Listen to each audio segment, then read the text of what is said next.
Olá, gente. Estamos aqui para mais um SES Rei Recebe. Hoje com as alunas do quinto período. Estamos aqui com Beatriz Vilar. Seja bem-vinda.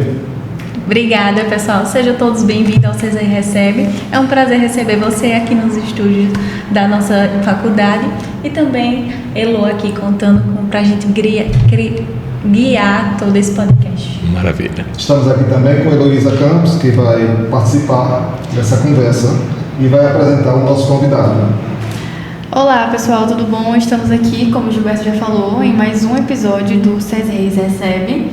E a gente vai estar contando hoje com Moribe Macedo, que tem um extenso currículo aqui, né?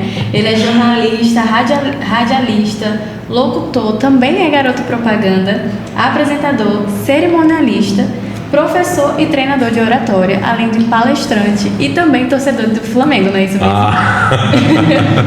Essa é a parte boa, hein, do currículo. Seja bem-vindo. Obrigado, professor, amigo Gilberto, mestre Gilberto, as meninas Ego, Beatriz, que receberam muito bem aqui, a turma que está nos bastidores, e sobretudo agradecer ao nosso Esdras, torcedor do torcedor do 13, entusiasta do 13 Futebol Clube, você que está acompanhando o nosso podcast. A CES me recebe tão carinhosamente bem, me recebeu na pós-graduação, foi a faculdade que me recebeu na pós-graduação em marketing. Quero agradecer, inclusive, essa acolhida também acadêmica. E eu hoje recebo com muita alegria esse convite de vocês para a gente conversar, fazer daquilo que eu costumo dizer que é o grande elemento das relações humanas, que é a comunicação. E falar de oratória na publicidade, na propaganda, nos relacionamentos, inclusive comerciais, para mim é uma grande paixão, isso me entusiasma. Moribe, primeiramente, para iniciarmos esse bate-papo, gostaríamos de saber a importância de ouvir, tanto para a comunicação, também para a gente aprender, seja ela com críticas, seja ela com dicas das pessoas. Conta um pouquinho dessa importância para a gente. Beatriz, eu sempre sou questionado nesse sentido pelas turmas de oratória. A gente já tem um projeto do Master de Oratória há pelo menos 8, 9 anos.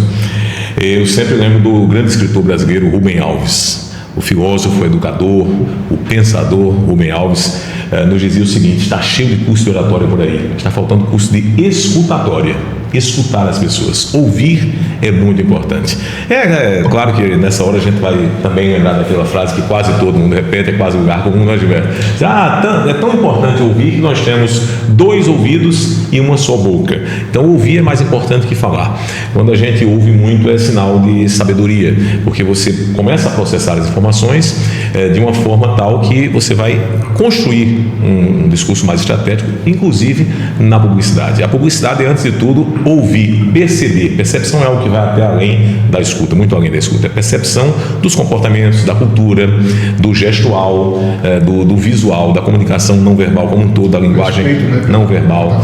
Esse entendimento todo, essa percepção toda, Gilberto, é que dá ao publicitário e ao comunicador, de uma forma geral, a condição de trazer uma comunicação mais eficaz, uma comunicação mais objetiva e que alcance naturalmente também a esfera da publicidade no melhor sentido que a gente possa imaginar. Muito bom. Uma coisa que a gente também gostaria de saber é a questão do medo, que é muito comum na hora de falar em público, de se comunicar. Se o medo é algo que só envolve a psicologia, você só consegue superar psicologicamente, ou dá para tratar também com a oratória, se tem alguma técnica, algo que possa melhorar a questão do medo na hora de falar.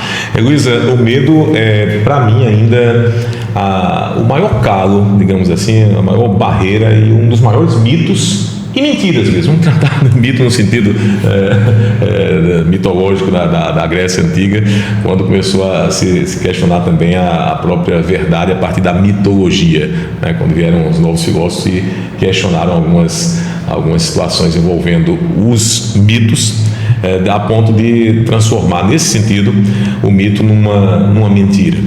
Uma das maiores mentiras, um dos maiores mitos da oratória é dizer que você tem que acabar com o medo de falar em público.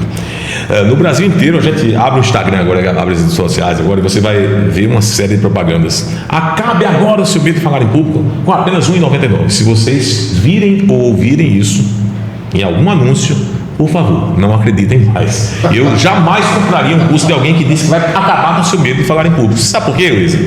Gente, medo é da natureza humana. O medo faz parte. Não é aquele Bambam que voltou agora há pouco, voltou a cena agora na mídia com o Popó. O Bambam dizia, se não me engano, na época do Big Brother, do BBB, né? 20 anos atrás, vocês não eram nem nascidos, que a maior parte da galera que está aqui na plateia não era nem nascida. O Bambam dizia, faz parte. A frase filosófica do Bambam, faz parte. Então, vamos trazer a frase filosófica do Bambam, hoje pugilista, né, da mídia aí com o Popó. O marqueteiro. O Bambam dizia, faz parte. Eu diria, à luz da psicologia, que o medo faz parte da natureza humana.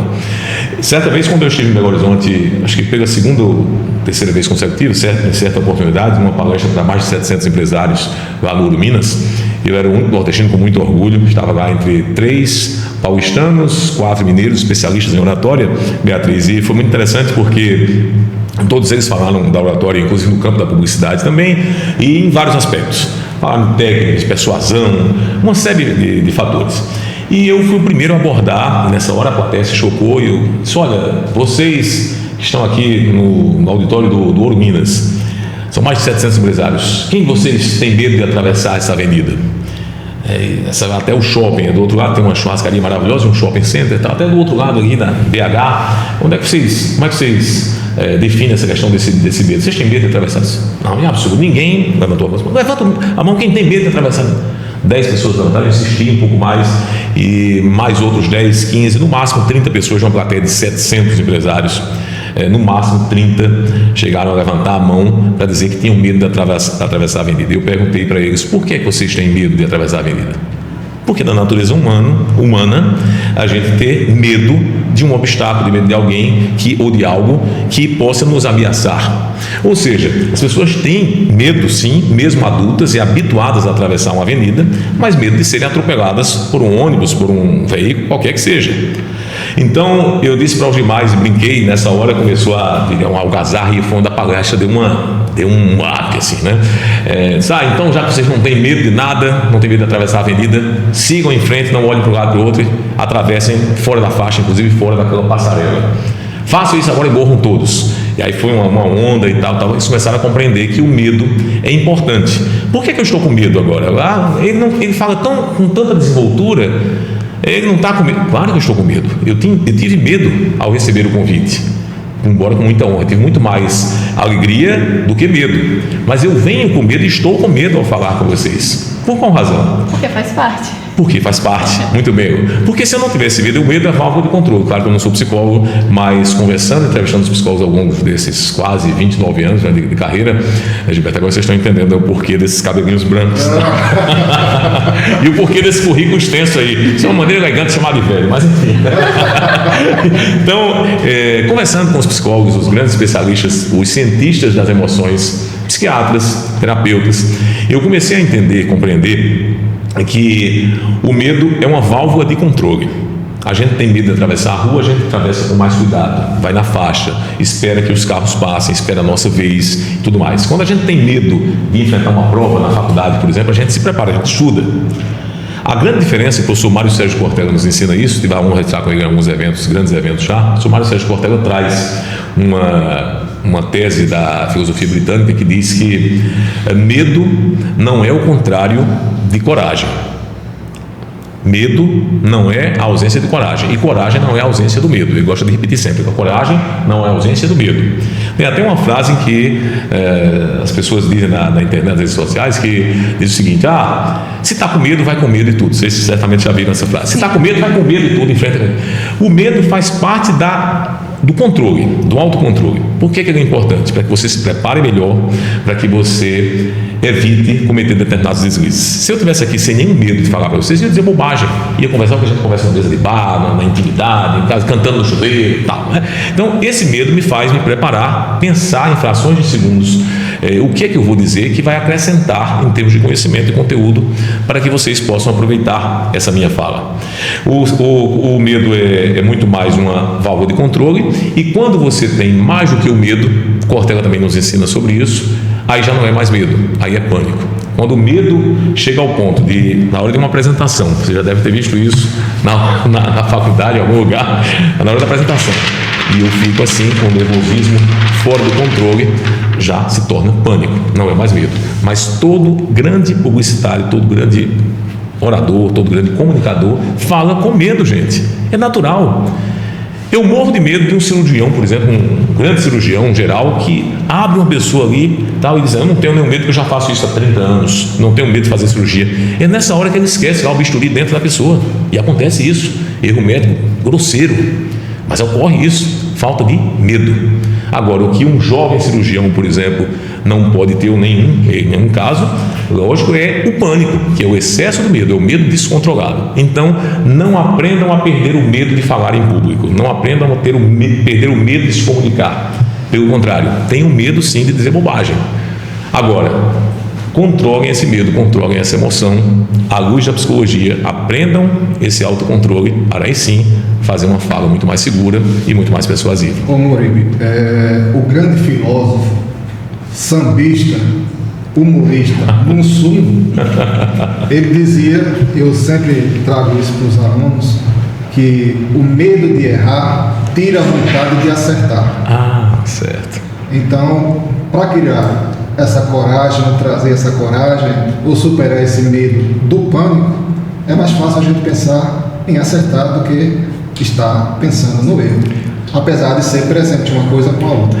É paradoxal até, né? A gente trazer essa frase do Mussum para oratórios. Oratores do Mussum. Bom, é bem paradoxal porque é uma frase que até o meu amigo, como foi companheiro de rádio muito tempo, fez muito sucesso, era um grande publicitário, inclusive, controverso, Luiz Alberto, lá de Caruaru, da Rádio Gazeta, e teve agência de publicidade por lá também, aliás, em Caruaru, na Rádio Cultura, em Maceió, na Rádio Gazeta, depois veio para cá, nós trouxemos, e infelizmente, depois de uns 5 anos, nós perdemos o companheiro. Luiz era um cara muito experiente, ele gostava de repetir essa frase sem dizer o autor. O medo de errar tira a vontade de acertar. O medo de errar tira a vontade de acertar. É bem paradoxal com essa visão agora, mais à luz da psicologia sobre o medo, porque ele quis dizer uma outra coisa. Ele não quis dizer que não é para a gente não ter medo. Ele quis dizer que a gente deve ter esse medo sim controlado, mas o excesso desse medo, tenho tanto medo às vezes de errar que eu me travo e acabo não tendo a coragem para acertar, para atuar, para agir, para ter alguma atitude. Então, no instante em que eu posso potencializar esse medo, eu transformo em um pânico. Mas no instante em que eu potencializo a minha coragem, eu vou com medo e tudo, mas o medo controlado, a ponto de não fazer nenhuma bobagem, não errar, pelo menos minimizar os erros. Errar faz parte, eu acho que a gente aprende muito com os erros, mais até do que com os acertos, mas a gente não pode estar repetindo os mesmos erros, né? Exato. O medo faz a gente se preparar para o que está por vir, mas a ansiedade que a gente às vezes não controla. Como converter essa ansiedade em benefício para que a gente consiga controlar a situação e consiga executar a melhor oratória possível? Beatriz, você me deu a oportunidade agora de relembrar um dos momentos mais emocionantes da minha vida. Eu já fiz vários treinamentos, vários cursos também, como aluno mesmo, já participei para aprender com os grandes mestres, trazer isso para o meu negócio da oratória. Nós temos o Master da Oratória, também um projeto educacional chamado Você, a Sua Escola, onde a gente trabalha muito esse controle da ansiedade em si, que também é da natureza humana, né? É importante a ansiedade, os psicólogos nos ensinam isso em algum sentido, porque ela está ali associada meio que uma prima irmã do medo, né? Então ela nos faz, digamos, nos precaver e nos preparar para determinados momentos da nossa vida. Digamos, eu estou ansioso aqui, de certa maneira, com um certo nível de controle, com o horário, para que eu não estoure o horário de vocês, não passe do tempo, para que a minha fala seja mais concisa, mais objetiva e a gente possa aproveitar o máximo possível. Então essa ansiedade é importante, ela é muito importante. Mas eu tive a oportunidade de aprender num desses treinamentos chamado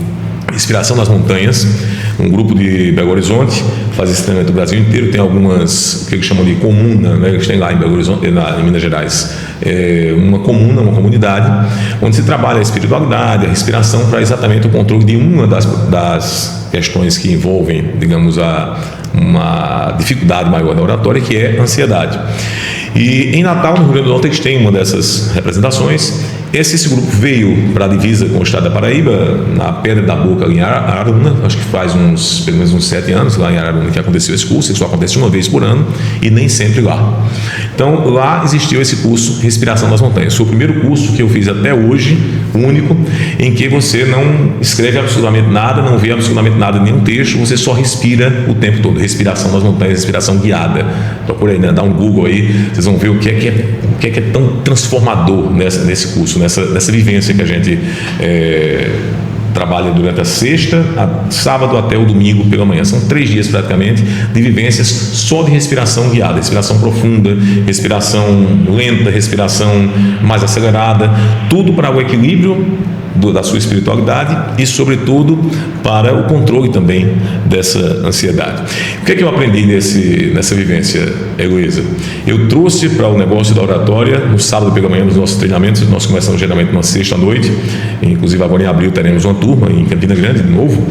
No sábado pela manhã nós fazemos a respiração das montanhas, só que dentro de uma sala de um auditório, com os nossos alunos de oratória, empresários, estudantes, publicitários, gente das mais variadas áreas de atuação, para respirar junto com a gente e aí controlar a ansiedade. E é impressionante como as pessoas fazem um discurso num determinado nível antes da respiração e depois completamente diferentes. A gente banaliza esse ato mas tão importante, que é o ato de respirar. A gente não sabe respirar bem. Essa é a grande verdade. E a gente só sentiu isso. Até dormindo, verdade.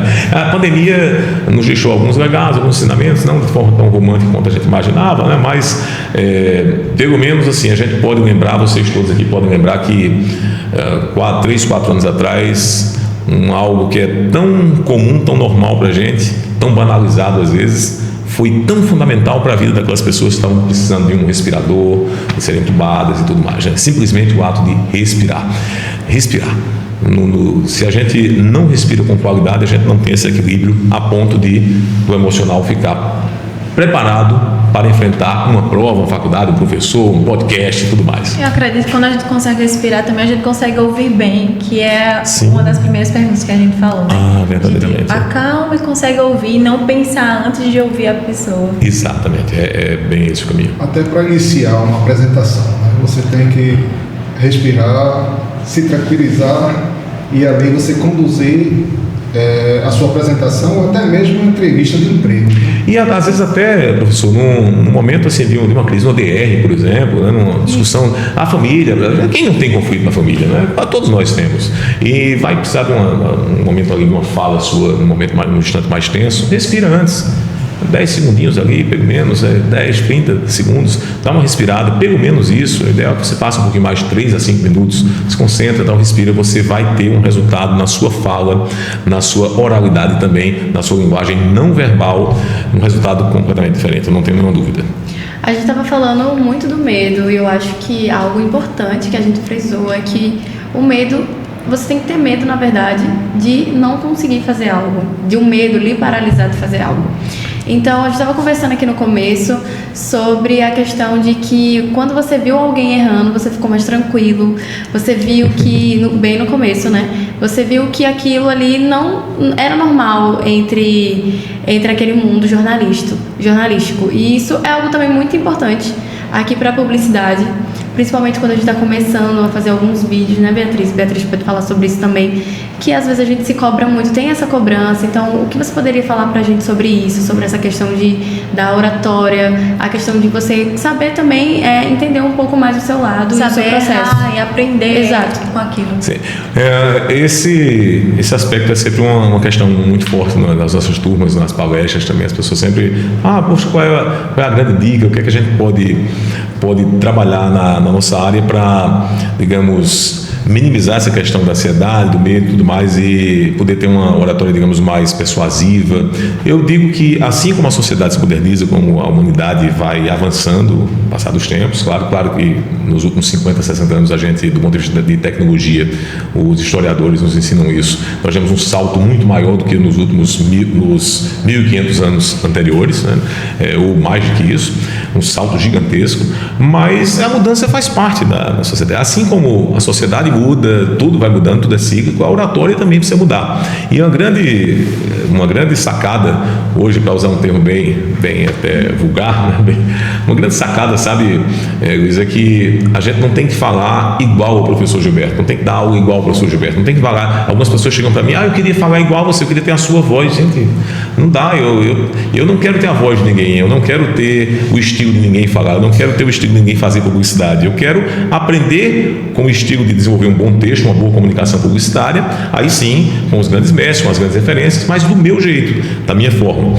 Então, hoje, ao invés de eu trabalho na abertura do nosso curso, do nosso treinamento, na sexta-feira eu trabalho muito o comparativo da oratória clássica, que vem da Grécia Antiga, da Ágora, onde se debatia, onde surgiu praticamente a nossa democracia, a democracia do mundo ocidental, na Grécia Antiga, na velha Atenas. E na Ágora se trabalhava a oratória clássica, só os grandes oradores, naquele estilo que os nossos políticos copiaram até os anos 70, 80, né, Gilberto? Nessa média. Alguns ainda hoje ainda arriscam isso, mas era uma oratória muito formal, muito sisuda, que não necessariamente alcançava o coração das pessoas. Publicidade, comunicação é alcançar a emoção das pessoas, é tocá-las, sensibilizá-las a partir dessa emoção. Então, você tem uma fala muito formal, muito ali toda pausadinha, toda certinha, tal. Nos tempos de hoje, quando a gente está com uma pegada muito mais descolada, tal, e muito mais objetiva, eu não vou me conectar com essas pessoas. Para ver essa conexão, eu preciso falar de um jeito mais natural, mais original, mais autêntico e também mais conectado com tudo que há de moderno hoje, com o que está se comunicando na atualidade, nas redes sociais, enfim. Não tenho que imitar ninguém, tenho que ser autêntico. Agora, procurar acompanhar, digamos, o estilo que está se adotando hoje em dia. Eu acho que esse é o grande X da questão mesmo, sabe? Eu tenho uma polêmica. Simbora, adoro polêmica. Polêmica. Murilo, a questão da postura. A feminina é igual à masculina? Igualdade, Gilberto, eu acho que está num campo, eu penso e tenho aprendido ao longo dos anos que está num patamar inferior da equidade. Quando a gente fala de igualdade, é sempre algo muito que, do ponto de vista do estudo da sociologia, da pedagogia, mas está num tempo um pouquinho pretérito, né? Hoje a gente fala muito mais em equidade. Eu entendo a equidade como algo, inclusive, que vem da filosofia, mas voltou a ser utilizado agora recentemente pelos grandes especialistas. A gente fala de princípios justos, de espaços, igualdade sim, nas condições, mas tratando os diferentes com a diferença que eles precisam. Eu não posso tratar os iguais como iguais. Digamos, eu vejo particularmente que há diferenças, evidentemente, do ponto de vista fisiológico, entre o homem e a mulher, claro. Do ponto de vista psicológico, talvez, eu não sou especialista no assunto agora. Se você me perguntasse, não sei se a questão é essa, existem diferenças técnicas da postura do orador, da comunicadora mulher, do comunicador homem, não vamos entrar na questão de gênero em si, mas do que a gente não se trata de gênero. A postura feminina, a postura masculina, tal, não interessa aí a questão do gênero exatamente. Eu diria que cada um tem o seu estilo muito próprio, né? Para algumas peças publicitárias, para alguns eventos, eu já ouvi de contratantes mulheres, inclusive, lá em Brasília, só, olha, eu prefiro que seja um homem, eu quero um homem para esse objetivo, eu quero uma estratégia, eu quero um homem, eu quero uma figura masculina, digamos assim, eu quero uma voz masculina, porque para esse objetivo eu quero causar esse impacto. Para outros, já ouvi pessoas, mas eu prefiro uma mulher. Eu tive um evento voltado só para mulheres recentemente, eram mais de 120 mulheres, em Campina Grande agora, dessa vez no Garden, acho que foi no ano passado, e insistiram, em função da conexão que nós tínhamos, da relação íntima e pessoal nos bastidores, que eu apresentasse o evento, um evento só para mulheres, só para palestrantes mulheres, uma sexóloga, inclusive brilhante lá de Salvador, que veio dar aulas e mais aulas aqui sobre sexualidade e tal, a libertação feminina, e era um evento que tinha a cara para 3 ou 4 amigas minhas, uma delas publicitária aqui de Campina, apresentarem. Era a cara delas. Eu insisti para que fosse elas, mas pediram que fosse eu, de toda forma. E aí eu coloquei minha alma feminina e apresentei. Mas eu acho que tinha que ser uma mulher. Não sei se respondi bem, Gilberto, mas eu acho que para aquele perfil ali, para aquele evento, tinha que ser uma figura feminina, tem que ser uma voz feminina. O evento tinha essa marca. Então, eu vejo dessa forma que, em alguns casos, a locução, digamos, feminina, uma voz feminina, cabe muito bem. No outros, eu acho que a masculina já se encaixaria melhor. Então, enfim. A postura física, a forma de se vestir, de se apresentar, de conduzir uma entrevista ou uma palestra, uma reunião. Como é que a mulher deve se comportar e como é que o homem deve se comportar? É mais ou menos a mesma estrutura ou há uma diferença? Eu vejo diferenças, tem diferença sim. Eu acho que vai muito assim da predileção também, até pessoal, ideológica, né, de cada apresentadora, de cada comunicadora. Por exemplo, à luz da imagem, do estilo, da consultoria de imagem e estilo, a gente poderia, digamos, numa entrevista de emprego ou numa apresentação, numa entrevista, num podcast como esse, ter um determinado padrão se a mulher quer passar uma imagem de uma seriedade maior, de uma autenticidade, mas também de uma credibilidade maior. Determinados decotes, determinadas cores, determinados modelos do vestido, da maquiagem. A maquiagem, para alguns, não se trata de preconceito, de questão de conservadorismo, não é mais à luz de quem trabalha, das mulheres, inclusive, que trabalham dessa parte da imagem do estilo. Eu tenho aprendido com elas em alguns eventos, inclusive com Naede bastante, que é um especialista nesse assunto. É claro que você pode passar uma mensagem das próprias mulheres de maior, digamos, vulgaridade ou de erotização dessa imagem, ou de uma imagem apenas sensual, bonita, atraente, mas não necessariamente erótica. Há casos e casos. Do mesmo jeito que o homem também pode passar uma coisa que é mais largado, um estilo mais esportivo, ele pode passar esse tipo de situação. Agora, se você for comparar agora, e a roupa curta no homem dá o mesmo efeito da outra na mulher? Não, aí é uma discussão para mais outros, mais outros CESREI recebem. Não sei se vocês receberiam em menos de 3 horas uma discussão dessa. A gente ia ter um debate muito mais profundo, mas eu vejo que há diferença sim, é uma postura, mas no geral, em termos de espaço, o que eu defendo é equidade. Não dá para a gente, por exemplo, numa sociedade que já há muitos anos, graças a Deus, há muito tempo, tem recebido a mulher pilotando mototáxi, táxi, ônibus, trator. Eu conheço mulheres que são maquinistas, fazendo tão bem essa função e com tanto esmero, com tanta sensibilidade, a gente achar que hoje, por exemplo, para determinadas locuções publicitárias, inclusive, tem que ser só voz masculina. Por que não a mulher mais inserida nesse contexto?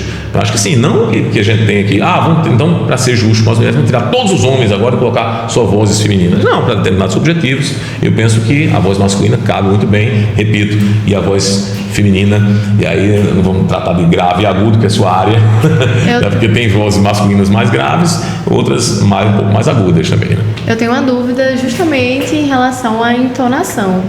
Por exemplo, tem um estereótipo que fala que mulher gritando não passa uma vibe de escandalosa e tudo mais. Eu gostaria de saber, né? Exatamente. Eu gostaria de saber, na hora de se posicionar, sobre entonação, tanto para homem quanto para mulher. Mulher deveria falar mais alto ou deveria falar mais baixo? Questão. Poxa, você está lendo minha memória, né? Tá lendo minha história. Estudou. Luísa, tem algo muito interessante que aprendi com os especialistas da voz no rádio e com a fonoaudióloga Fátima, que me ensinou muito a dizer aqui para vocês os bastidores, né? Claro que eu aprendi também com outras pessoas, mas ela foi maravilhosa na minha vida, na minha formação também profissional, já ali na atuação na TV, e que quanto mais alto você fala, independente do timbre masculino ou feminino, claro que a mulher normalmente ela vai ser contralto, vai ser soprano, que é uma voz ainda mais aguda, né? Então o homem está mais ali do baixo, tenor. O saudoso Hilton Mota era tenor, meu pai, perdão, ele era isso mesmo, tenor, e meu pai era baixo.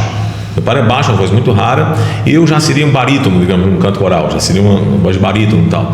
Então, independente de ser homem ou mulher, mas se você tem uma voz um pouco mais aguda, ou bastante aguda, quanto mais alto você fala, mais fina a sua voz fica. Vamos usar um termo aqui bem popular mesmo. Aí a voz mais, porque você grita.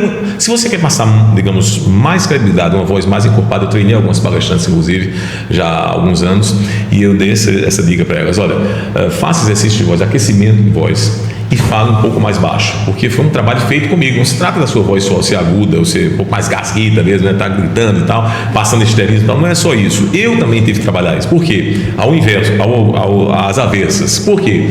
Minha voz já é mais grave, alguns até confundem com baixo e tal, uma voz mais grave no coral, na verdade seria o barítono, que alcança outros níveis um pouco mais altos.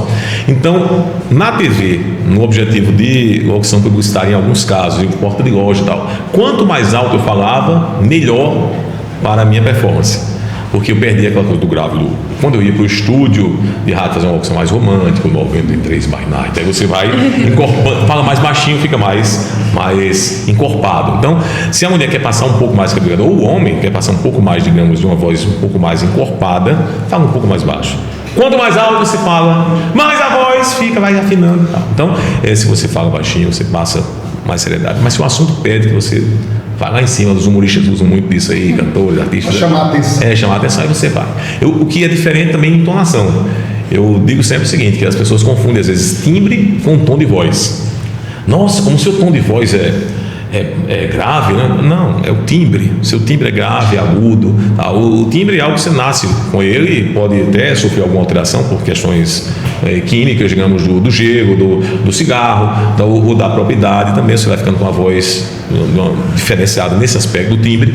Mas o tom de voz é o que a gente usa dependendo das nossas emoções, das intencionalidades. A intencionalidade qual é? Vender uma mensagem para um texto publicitário para o Dia das Mães?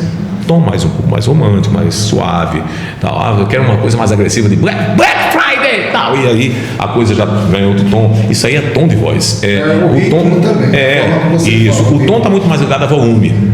O timbre vai ser o grave ou o agudo, mas o tom é exatamente o volume. Podem observar na hora do romance ali, da conquista e tal, da coisa bacana, a gente tem um tom mais suave, mais gostoso.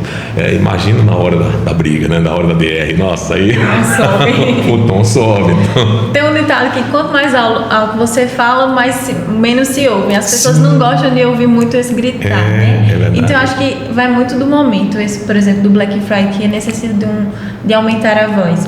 Então eu acho que a gente queria saber também como saber o momento certo de aumentar um pouco a voz e de diminuir. O ouvir ajuda? Demais, Beatriz, bastante. E depende também muito das circunstâncias. Em alguns casos a gente está vendo a plateia, né? Então, por exemplo, se eu estivesse fazendo uma apresentação apenas para a plateia que está aqui nos honrando com a presença, galera na sala de aula, no auditório, alguma coisa assim, a gente sempre, as pessoas estão dormindo, está na hora de acordar, a gente dá uma eletrizada no discurso, eleva o tom de voz e tal, né? Ei, o professor da gente fazia isso. Ou não necessariamente assim de forma direta, sabe? De repente você está aqui, por quê? As pessoas já acordam e tal. Há uma intencionalidade nesse tom de voz mais elevado. Mas se eu não estou vendo a minha plateia, se eu não estou tendo esse feedback, né? esse retorno aí da reação das pessoas, eu estou falando aqui para fazer uma live, eu estou num podcast que não sou nós, apenas um podcast para a plateia que está lá do outro lado, tá? A galera está lá no digital, acompanhando e tal. Como é que eu sinto isso? Eu preciso estar me ouvindo também. O retorno do rádio, o retorno do som dos eventos e tal. Será que está sendo agradável ou desagradável essa minha fala assim? Em que momento eu devo alterar um pouco mais esse tom de voz? Eu posso falar, se eu estivesse contando uma história triste, um momento muito doloroso da minha vida ou da vida de alguém que pudesse estar relatando uma história assim, será que valeria a pena eu elevar esse tom de voz? Ou contar de uma forma mais, sabe, repassar exatamente esse tom emocional? Dicção. Como trabalhar, como influencia no entender das pessoas? Fundamental. A dicção, eu costumo sempre dizer, Beatriz, que a dicção é muito uma área bem própria mesmo do fonoaudiólogo. Existem três profissionais. Para mim, o mais importante deles no campo da oratória é o psicólogo. Tanto que eu sempre tenho um grande psicólogo convidado lá em Recife, em João Pessoa, em Campina Grande. Normalmente, nossa amiga Joselma Ramalho, alguns outros especialistas também já estiveram conosco no palco, nos cursos de oratória. O psicólogo é fundamental. Por onde a gente passa, sempre tem um parceiro que está no palco conosco. Fonoaudiólogo. A fonoaudióloga para a dicção, o profissional da fonoaudiologia é fundamental nessa área. Agora, para a estratégia de discurso, para outras características da persuasão, da linguagem não verbal, da linguagem verbal, enfim, aí vem o especialista em comunicação. Aí sim. Mas para a dicção, os melhores exercícios eu sempre recomendo a partir da fonoaudiologia, que não é exatamente a minha especialidade, mas os grandes profissionais dessa área ensinam técnicas também de aquecimento de voz, como a gente também repassa, né, superficialmente, claro, mas também de trabalhar a pronúncia das palavras de uma forma que elas sejam mais compreensíveis. compreensíveis pelas pessoas, porque se você tem um problema do ponto de vista, digamos, fisiológico na sua fala, não vai ser a estratégia do discurso que vai resolver, não vai ser só a psicologia que vai resolver. Precisa trabalhar isso do ponto de vista da fonoaudiologia também, é muito importante. Murilo, para quem está nos assistindo agora e para os alunos, Heloísa tem uma pergunta sobre quem faz digital influencer. Então, vamos entrar nesse assunto que agrada a todos que estão nos escutando agora. Na hora de se comunicar, é mais fácil inspirar, motivar ou influenciar? É isso que a gente está querendo saber. Acho que primeiro você inspira. É um processo. Você vai inspirando as pessoas e depois vai emocionando até persuadir, até conquistar. Então é todo um processo. Não tem como a gente, nos primeiros segundos, aí a ciência nos explica isso, nos primeiros 2 ou 3 segundos, você consegue conectar as pessoas. Se você tem um excelente discurso depois disso, aí vai ser uma consequência. Você vai aproveitar bem essa conexão.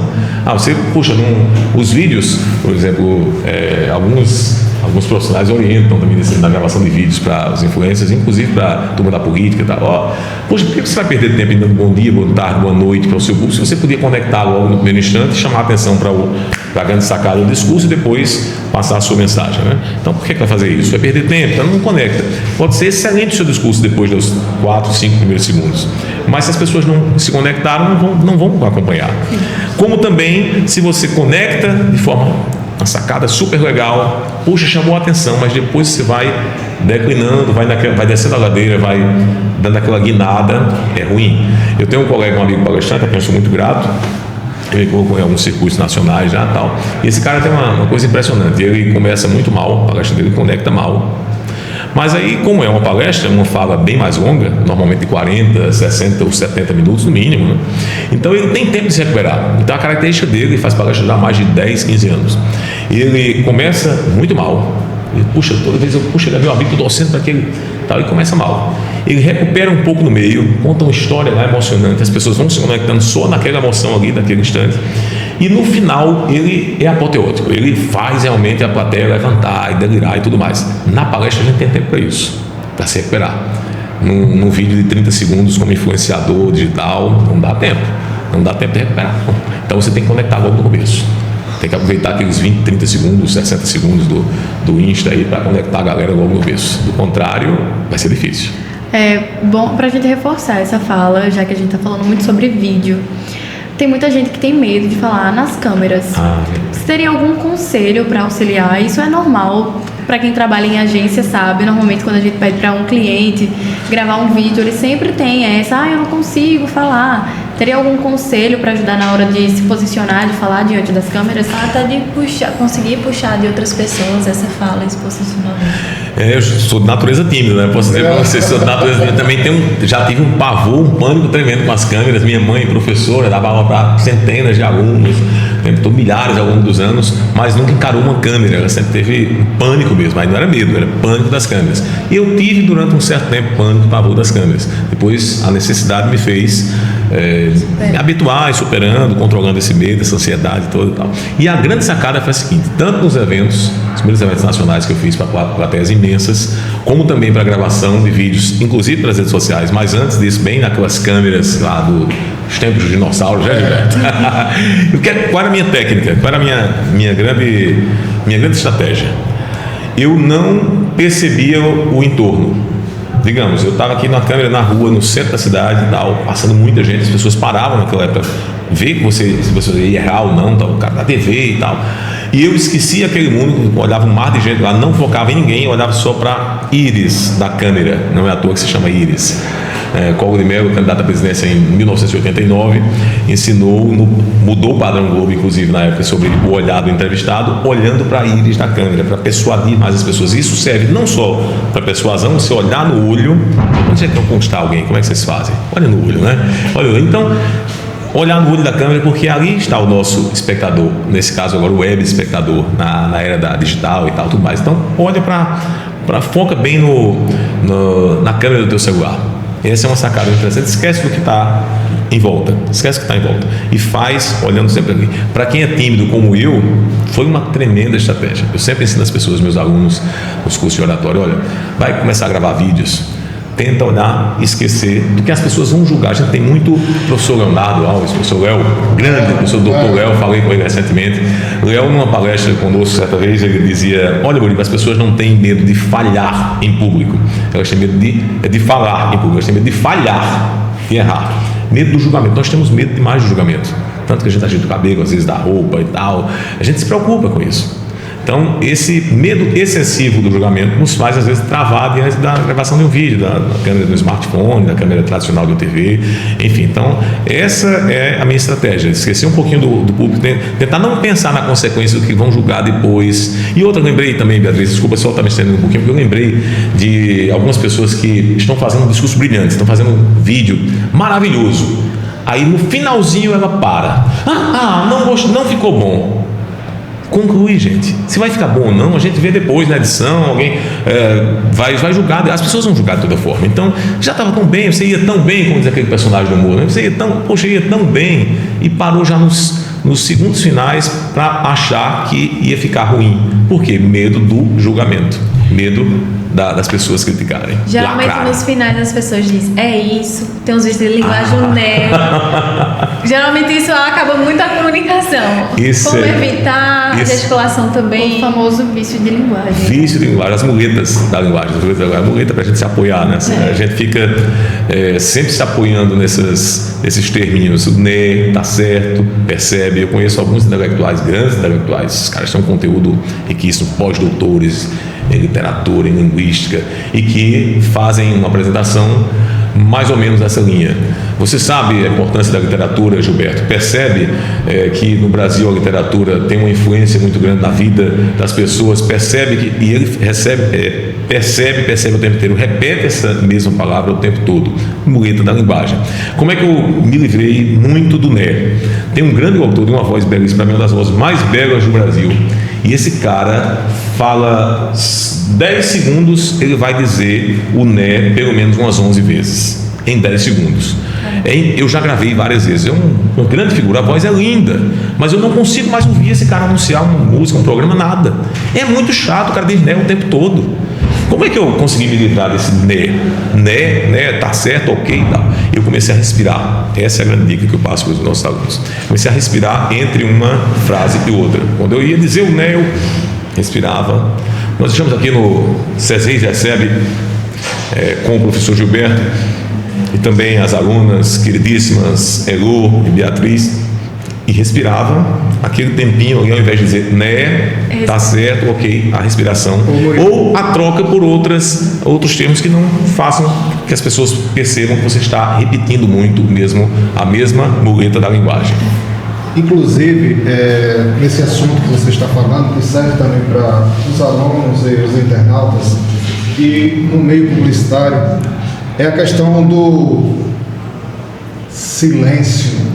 Como se utilizar do silêncio? O silêncio é um grande aliado, O silêncio emociona, o silêncio nos dá uma pausa para pensar mais, para conectar com a próxima frase, com a próxima expressão a ser dita, para chamar a atenção da plateia. Quando a gente para, naturalmente as pessoas ficam naquela ansiedade do que você vai dizer depois. Não é, professor Bob? O silêncio é muito estratégico. Agora, o cuidado que tem que se ter num discurso, na gravação de algum material para rede social, é que esse silêncio não se torne uma eternidade, muito extenso, porque as pessoas vão ficar ansiosas demais diante daquilo ali. Poxa, e agora? Faltou palavra, deu o famoso branco nele. Esse silêncio precisa ser estrategicamente programado. O silêncio é muito importante. A gente estava falando agora sobre a questão da respiração e sobre usar esses vícios, essas moletas de linguagem, né? Isso é normal porque tem muita gente que não tem paciência e fala muito rápido, ou se não fala muito lento. Então a gente queria saber qual seria o ritmo perfeito para você manter essa fala, para você ter esse tempo para você respirar, pensar e não dar aquele famoso branco. O ritmo perfeito eu não diria que existe exatamente, sabe, mas o ritmo que cada um entende, percebe, consegue compreender que está alcançando a mensagem as pessoas estão precisando ouvir. Digamos, eu estou notando que os meus vídeos não estão gerando tanto engajamento. Por que será? Eu vou ouvir um especialista, tem muito cuidado com quem você está, ou de quem você está ouvindo a crítica. Isso é muito, a gente falava sobre isso nos bastidores, como é fantástico a gente ser criticado por quem entende, e a gente aprende, né, tal, mas muito cuidado, porque às vezes a pessoa que está te criticando não tem base intelectual para aquilo, tem base técnica, não tem experiência nenhuma, apenas ela está com inveja de você, porque você faz e ela não faz, né? Então tem que ter muito cuidado com quem está te criticando, fazendo essa crítica. Luísa fala muito lento, fala rápido demais. Será que essa pessoa tem base para estar me criticando? Agora, a minha plateia, o meu público, os meus seguidores, a minha plateia no digital ou presencialmente falando, ela está sentindo que essa minha fala está no ritmo adequado? Então, eu preciso adequar essa minha fala ao que as pessoas estão querendo ouvir, ao seu público, com a minha essência, com a minha autenticidade, mas tentando me adaptar ao ritmo que as pessoas estão esperando. Muito bacana essa citação que a Beatriz fez agora há pouco do discurso, que às vezes é brilhante. Eu vejo vários alunos no Brasil inteiro, onde a gente passa, as pessoas fazem um discurso no final do nosso brilhamento, e eu insisto o tempo todo, gente, não precisa dizer isso, era só isso mesmo. As pessoas fazem um discurso brilhante, aí no final ainda esquecem, dizem assim, emocionadas, dizem, imagina terminar o podcast aqui, um podcast maravilhoso, era só isso mesmo. Gente, só isso, a gente falou que meia hora, 40 minutos, não sei muito mais, só isso, é muleta também, muleta de finalização de discurso, que é terrível. É isso, não é isso. Gente, não é isso. Eu já fui tanta coisa, não é só isso, principalmente não é só isso. Era só isso mesmo, já vi alguém falar assim, não, era só isso mesmo que eu tenho para dizer. Poxa, você fez uma declaração de amor para o seu companheiro, para a sua companheira, você fez um discurso político fantástico, fez uma tremenda publicidade, você fez um discurso, e aí no final diz, era isso. Dá uma diminuída em si próprio, né? Você se diminui, as pessoas têm uma autoestima hoje, no geral, né? Claro, eu estou falando de forma muito genérica, mas essa questão da autoestima hoje é tão forte que vai para o nosso discurso. A gente não se valoriza, a gente faz uma coisa tão bacana, tão brilhante na fala, mas no final, ao invés de dizer muito obrigado pela atenção de vocês, valeu, até a próxima, a gente diz, é isso. Vamos acabar com esse isso. Isso é algo. Imagina uma redação, alguém colocar no final. É isso. Pelo amor de Deus, acaba com a redação. A gente ficou sabendo que agora em abril vai ter o seu evento, né? Que é o Master da Oratória. A gente queria saber mais informações, tanto pra gente como pro público também, pra gente poder participar, né? Não tem mais segredo, que a gente já lançou semana passada, o primeiro lote promocional. E eu quero fazer um agradecimento muito especial, sabe, Gilberto? Primeiro, a oportunidade de estar falando do nosso Master da Oratória, que é um orgulho, é um filho que eu tenho com muito amor, que surgiu com tanta dificuldade, com tanto sonho, por conta de uma pessoa da área da saúde que nos impulsionou. Nós estamos precisando de enfermeiros, técnicos e profissionais da enfermagem no geral, que estavam precisando de um curso de oratória só para a saúde, e disso a gente transformou num projeto muito maior para profissionais de todas as áreas, direito, a turma da UAB no Brasil inteiro, a nossa parceira também, o pessoal da contabilidade, enfim, profissionais de todas as áreas, inclusive publicitários também. Eu tenho muito orgulho do Master da Oratória. Primeiro, agradecer a oportunidade de estar falando sobre o nosso Master e dizer que nós fazemos em Campina hoje, com muito orgulho, algo na contramão do santo de casa, porque tem essa santo de casa não faz milagre, e todas as vezes eu me emociono, é impressionante, porque a gente teve João Pessoa em novembro do ano passado, fizemos em Recife depois, fizemos Aracaju já 5 vezes depois da pandemia, aliás, Aracaju 4 vezes, e um outro evento do Master de Oratória em Itabaiana, que é no interior de Sergipe. Belo Horizonte, como eu disse para você já algumas vezes, alguns anos consecutivos antes da pandemia e depois também no lançamento do livro, fizemos também um treinamento de oratória lá, e no interior aqui da Paraíba, em várias cidades, mas todas as vezes que nós lançamos o Master de Oratória em Campina Grande é impressionante. Com 2 semanas apenas de lançamento, nós já estamos com praticamente todas as vagas lotadas, já esgotadas. É algo assim que me orgulha muito, porque onde a gente vai, a gente é reconhecido, valorizado pelo conteúdo, pelo trabalho que faz, com a seriedade com que a gente trata e o amor que a gente tem pela arte de falar em público. Agora, e pela técnica, não é dom. É técnica ou arte, não é dom. Dom não é outra coisa, é treinamento, é capacitação, é prática, é isso que vocês fazem aqui no dia a dia também. Mas quando a gente chega em Campina, eu sou tratado aqui com muita paixão, com muito respeito pelas pessoas. Eu vivo do que eu mais amo, do que eu me apaixonei, que é a comunicação, e aqui a gente consegue fazer muito milagre, sim, sendo o santo de casa. Então, dia 5 e 6 de abril, próximos dias 5 e 6 de abril, estamos com o lote promocional de lançamento, lançamos semana passada, são vagas limitadas, nós vamos estar com mais uma turma do Master de Oratória, com muita técnica de persuasão, de gatilhos mentais, também vamos falar à luz da psicologia, ou da neurociência, o que é gatilho mental, afinal de contas, já a publicidade usa muito a chama dos gatilhos mentais. Vamos falar de respiração, vamos praticar discursos para valer, gravação de vídeos na rede social, uma série de coisas nesse evento. E se vocês me permitirem, deixar aqui o contato da nossa equipe de vendas, a nossa coordenadora, a Naédia Moraes, no 839-9987-7025, ou me procure nas redes sociais no @palestrante Moribe Macedo. Palestrante Moribe, até o B só M-O-R-I-B, Palestrante Moribe Macedo, ou no 83 99887 7025. 9987-7025, já reserva a sua vaga e vai ser um prazer receber vocês lá também. Moribe, nessa sua fala inicial, que já deu aulas, cursos para vários segmentos, né? Surgiu a curiosidade. Como você se adapta a esses vários segmentos, as várias áreas? Não tem segredo, é uma comunicação só, você pega um elemento que cada um vai se identificar e trabalha em cima disso? A minha coordenadora de eventos, que eu acabei de citar, né, sempre pegou no meu pé nesse sentido. Quando eu ia fazer uma palestra para profissionais da saúde, na época da pandemia, trabalhamos a comunicação humanizada na saúde. Quando a gente ia fazer uma palestra para advogados, quando a gente ia se apresentar para engenheiros, e aí vai, médicos, jornalistas, ela sempre dizia, olha, faça sempre uma palestra específica para cada segmento. Tenha respeito às pessoas de cada área. Quando é para um público genérico, não, claro que a gente usa uma linguagem que possa alcançar todo mundo.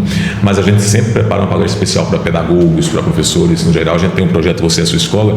Falei para vocês, a gente tem viajado bastante com essa ideia de Você é a Sua Escola. Comunicação no ambiente pedagógico, e o tema desse ano, inclusive, foi equidade. Equidade na comunicação, inclusive. Contei um pouquinho da história do rádio, lá dos idos dos anos 1922. O Roquete Pinto, tal. Contei toda essa história de como ele trabalhou naquele tempo já a educação através do rádio, por exemplo, a equidade na educação e na comunicação em si. Então, eu sempre faço uma palestra diferenciada, busco conteúdos diferenciados. E o segredo, você me perguntou, Beatriz, claro, estudo, leitura, experiência, conversação, aprender com os especialistas para trazer um tema personalizado. Eu vejo muitos colegas, lamentavelmente, desrespeitando as plateias, falando a mesma coisa para todo mundo, como se todo mundo fosse se interessar pelo assunto da mesma maneira. É claro que eu não estaria com essa temática, por exemplo, que eu estou tratando aqui com vocês, se eu estivesse, digamos, trabalhando com a turma da UAB. Eu ia falar de oratória jurídica, algo muito mais, a gente ia falar do juridiquês, é outra coisa completamente diferente, né? São áreas mais específicas. Né? Identificação, a gente tem que falar com o público, que as pessoas estão esperando ouvir. Moribe, alunos, internautas, infelizmente estamos chegando ao final. E eu, como seu amigo, né, posso dizer aqui um pouco padrinho.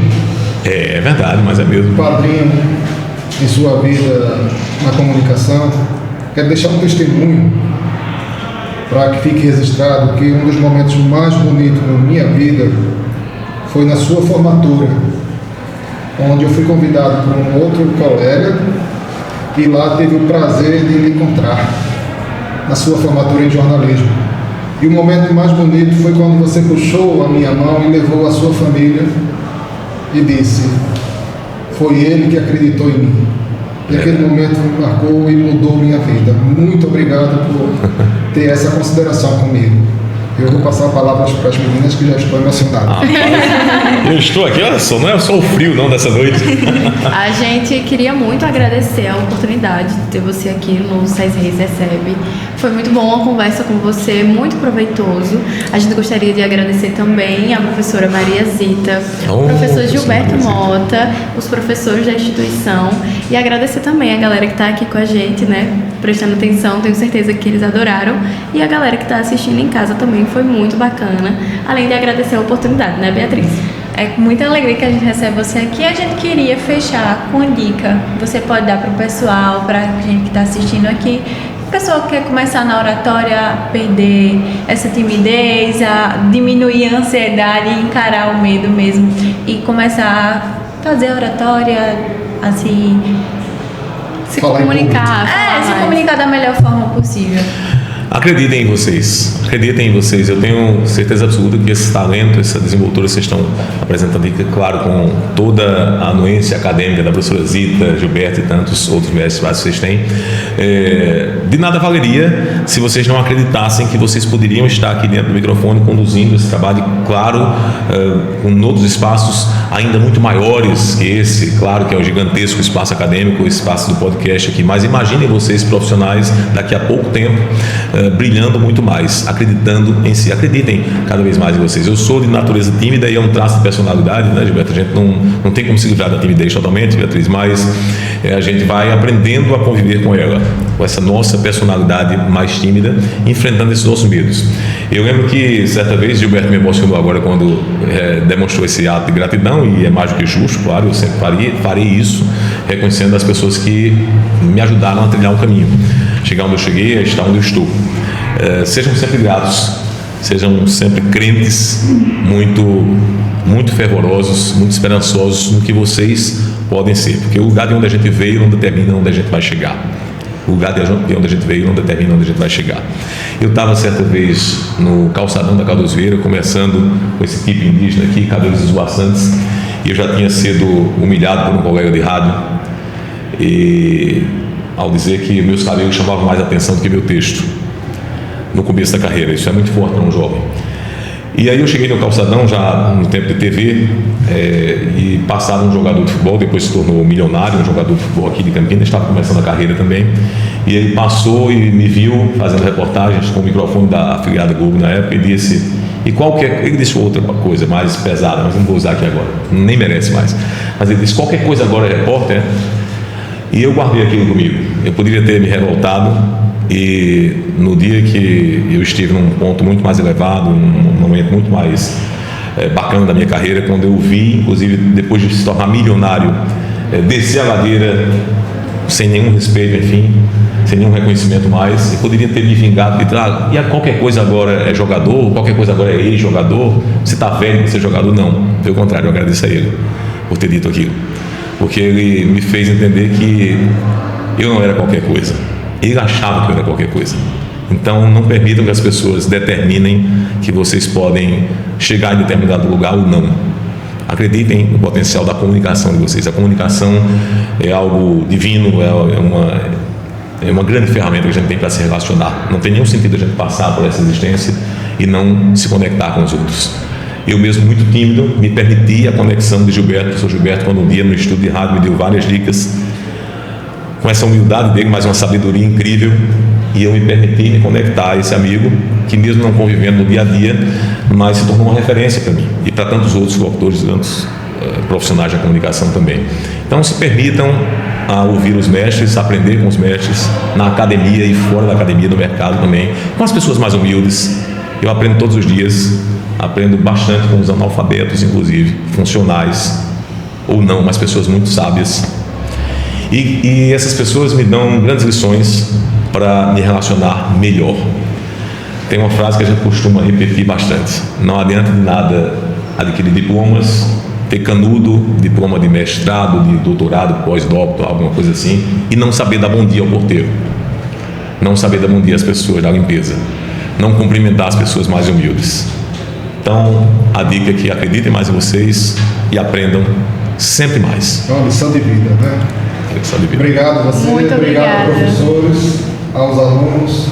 Gostaria de terminar aqui agradecendo a sua visita, agradecer a Beatriz Vilar, a Heloísa Campos, esse podcast CESREI de Publicidade. Fique com Deus. Obrigado. Obrigada. Tchau, obrigada. Tchau, gente.